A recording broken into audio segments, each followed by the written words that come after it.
मैं इस बुढ़े से परेशान हो चुका हूँ। My friend, जैसे ही मेरा पोर्टफोलियो थोड़ा सा हरा होता है, ये उसका 9/11 कर देता है। India's friend. चुनाव जीताने की टैरिफ ले आया, चाइना से टैरिफ वॉर करने लग गया। And Donald Trump's not done. Because on top of a 10% tariff on Chinese goods imposed in February, plus another 10% in March, plus 34% announced last week, he's just threatened an additional 50%, which altogether effectively doubles the import cost of all Chinese goods to the US. Antarctica में 10% tariff लगा दिया। The uninhabited Antarctic volcanoes of Heard and McDonald Islands were just slapped by Donald Trump today with a steep 10% tariff. Are you tired of all the winning, America? वो penguin वही भरने जा रहा था लगता है, और जहाँ थोड़ा बहुत मार्केट संभला, ये H-1B वीजा पे फीस बढ़ा दिया। इंडिजिनस मार्केट गिर गया। The president of फिर सोचा नए साल में कुछ बेहतर होगा, मार्केट ऊपर आएगा, पैसे वैसे बनेंगे, इसने वेनेजुएला पेल दिया। the United States of America, Mr. Donald Trump. Told you Modi ji, this bitches aren't loyal. इतने प्यार से डोनाल्ड ट्रंप को आपने इंडिया बुलाया, ऐसा लगने लग गया था कि इंडिया अमेरिका के संबंध अब गहरे होते जा रहे हैं। मैं कह रहा हूँ एक समय जब मनमोहन सिंह जी थे, उस समय वो नहीं बुलाते थे। आज वही अमेरिका का प्रधानमंत्री बार बार मोदी जी को बुलाता है, आओ मेरे साथ संबंध बनाओ। आप उसका चुनाव प्रचार करने के लिए अमेरिका तक गए। They are witnessing history in the making. Indian origin residents को प्रोत्साहित किया कि अब की बार ट्रम्प सरकार। पर आखिर में मिला क्या? टैरिफ और रेशियल हेट्स, ऑनलाइन हो या ऑफलाइन, एंटी इंडिया हेट को बढ़ावा मिला 2025 में। Over the last few months, racist attack against the Indians have risen sharply. Earlier, most of the hate stayed on the social media. But after the Trump return to the power, he began tightening both legal and illegal immigrations. Many extremists feel now confident, and the confidence is now turned into hostility. जहाँ पर Indians के against reported crimes का number भी बढ़ा है। Ilham Alal's story is not just about one racist attack. It's a gut-wrenching reminder of the dark undercurrent of hate that still runs through America.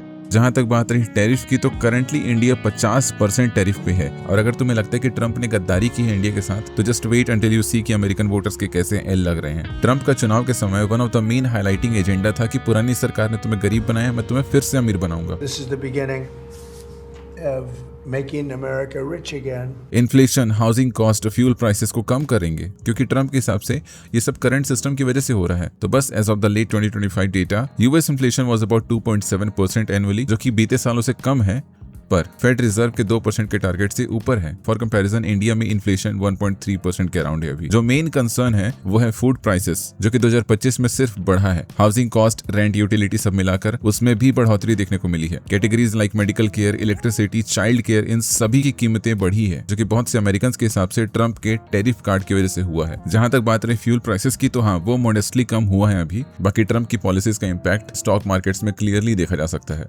इस साल comparatively US stock markets ने outpace कर दिया Indian markets को, चाहे वो percentage returns के basis पे देख लो या ग्लोबल परफॉर्मेंस के बेसिस पे, जिसका one of the main reason था कि फॉरेन इन्वेस्टमेंट्स कम आई है इस साल। और जिन लोगों ने इंडियन मार्केट में पैसा लगाया था, वो पैसे निकाल रहे थे, क्योंकि इंडियन करेंसी वीक हुई है डॉलर से, तो जो रिटर्न्स इन्वेस्टर्स को मिलने चाहिए थे पर डॉलर इन्वेस्टेड के ऊपर, वो उनको नहीं मिल पाया। और वहीं पर जिन इंडियन इन्वेस्टर्स ने पैसा लगाया था यूएस स्टॉक्स में, उनको सिग्निफिकेंटली हायर रिटर्न्स देखने को मिलेंगे, क्योंकि यूएस डॉलर का कन्वर्जन इधर ज्यादा होगा। For sure dollar strongest currency है, क्योंकि हम और आप उसके ऊपर भरोसा करते हैं। उसकी खुद की कोई वैल्यू नहीं है, just like any other currency, ये भी एक इल्यूजन ही है। यहाँ पर जो एक्चुअल वैल्यू होल्ड करता है वो है trust. I am hereby increasing South Korean tariffs on autos, lumber, pharma and all other reciprocal tariffs from 15 to 25%. और जब ट्रंप जैसा नेता उस ट्रस्ट को आके चैलेंज करने लगे, तब लोग स्टेबल और सिक्योर एसेट्स की तरफ शिफ्ट होने लगते हैं, जैसे कि गोल्ड और सिल्वर। इनकी प्राइसेस में जो जंप दिख रहा है वो क्लियर रिफ्लेक्शन है ग्लोबल सेंटिमेंट का। अब गोल्ड रिजर्व के मामले में यूएस से बड़ा कोई नहीं है इस दुनिया में, इसलिए चाइना वो रेस दौड़ ही नहीं रहा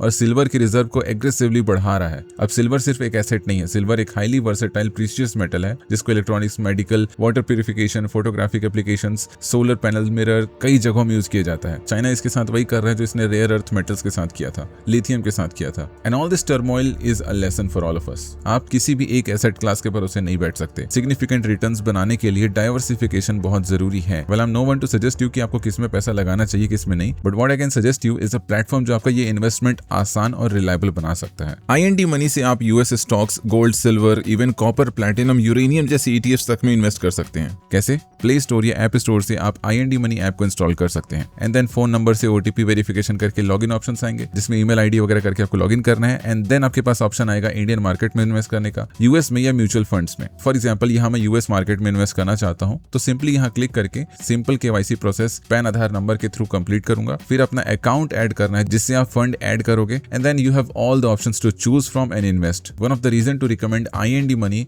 इज उनका टैक्स रिपोर्ट वाला फीचर जहां आपके short term long term taxes का ट्रैक आपको देखने को मिलता है जो कि फाइनेंशियल ईयर के एंड में आपकी काफी हेल्प करेगा टैक्स फाइलिंग के टाइम। एंड दूसरा है डिविडेंड रिपोर्ट, किस मंथ किस स्टॉक से कितना डिविडेंड आया उसको भी आप ट्रैक कर सकते हैं। अगर आपको अपना पोर्टफोलियो डाइवर्सिफाई करना है, आपको यूएस स्टॉक्स में इन्वेस्ट करना है, तब आपको IND मनी जरूर चेकआउट करना चाहिए। ज्यादा जानकारी के लिए डिस्क्रिप्शन बॉक्स और पिन कमेंट में लिंक मिल जाएगा। बढ़ते हैं आगे। We're in the middle of a war with Venezuela that we illegally invaded.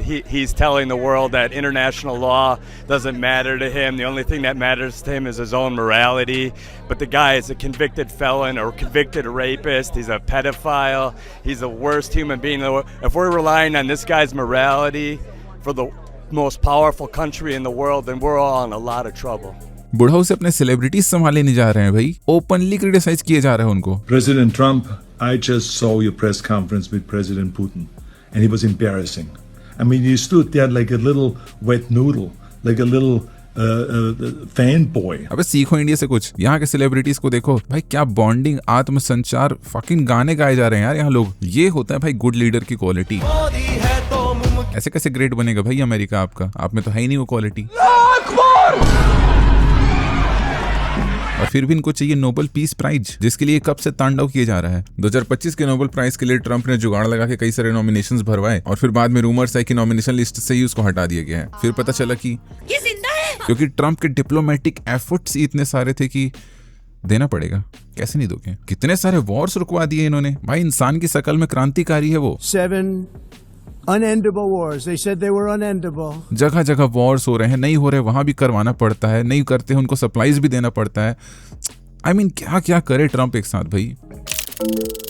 This is a graph showing two things: the price of oil and whether or not the biggest half dozen or so oil companies have a good ROI.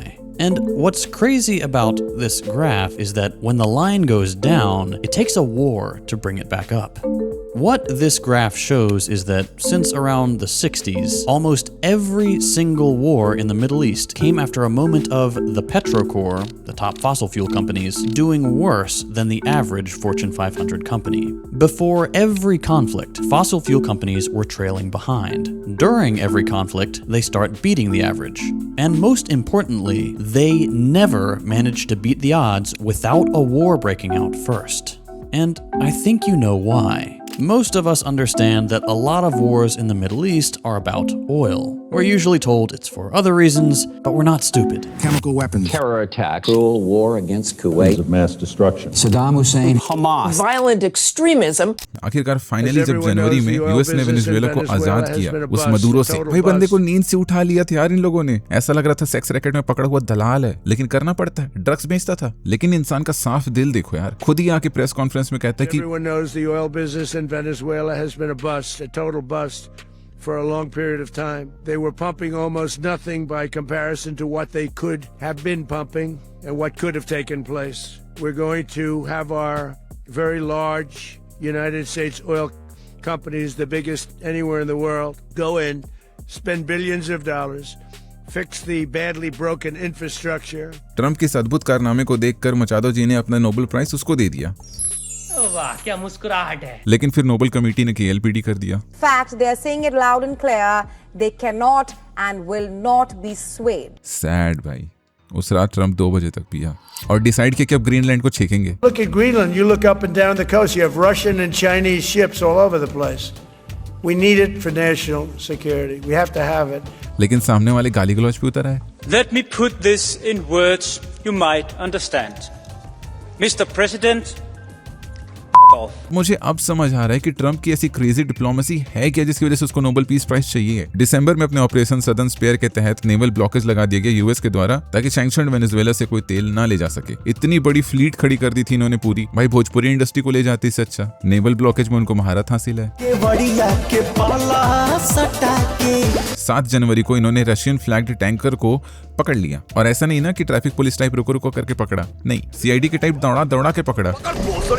Northern Atlantic में हफ्तों तक chess करते रहे उसको, और जब official statement आया तो उन्होंने कहा, जिंदगी में चलना है तो वरना अच्छी तरह चल, नहीं तो ऐसा सबक सिखाऊंगा कि दुनिया को मुंह दिखाने का लायक नहीं रहोगे।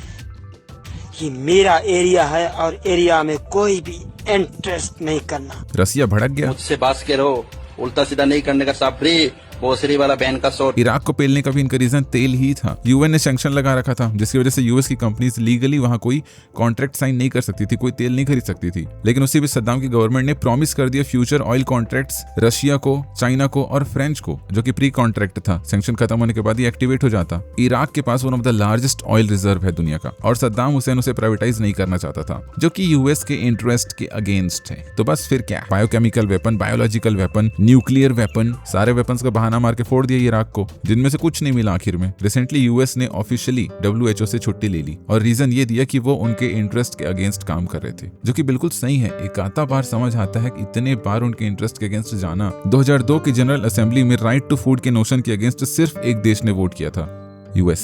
2021 में यूएन कमेटी ड्राफ्ट ने rising number of people facing hunger को सॉल्व करने के लिए ड्राफ्ट पब्लिश किया, जिसके अगेंस्ट सिर्फ 2 देशों ने वोट किया, इजराइल, अमेरिका, जिसमें यूएस का कहना था कि ड्राफ्ट में प्रॉब्लमैटिक लैंग्वेज यूज किए गए थे। पर यार जो भी कहो, बंदा फनी तो है। I'm gonna come. Do not come. Should I do it? Do not come. I'm gonna do it. We are also praying for the people of Puerto Rico.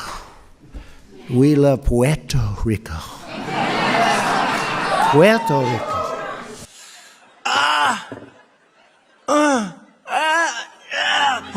और क्रिमिनल भी। First ever former US president है to be convicted of a felony. Months after a New York jury found him guilty of 34 felony counts, falsifying business documents to cover up an extramarital affair. But Judge Juan Merchan granted the president-elect what's called an unconditional discharge, a sentence that affirms he is a convicted felon but faces no further penalties, fines, or any time in jail. पता नहीं कैसे वो जो adult movie star थी वो case जीत गई। मतलब India में होता तो केस होता ही नहीं। अब तुम बताओ ट्रम्प को लेकर तुम्हारे क्या ओपिनियंस हैं। बाकी IND मनी को जरूर चेकआउट करना अगर इन्वेस्टमेंट का मन कर रहा होगा तो। बाकी मिलते हैं नेक्स्ट वीडियो में।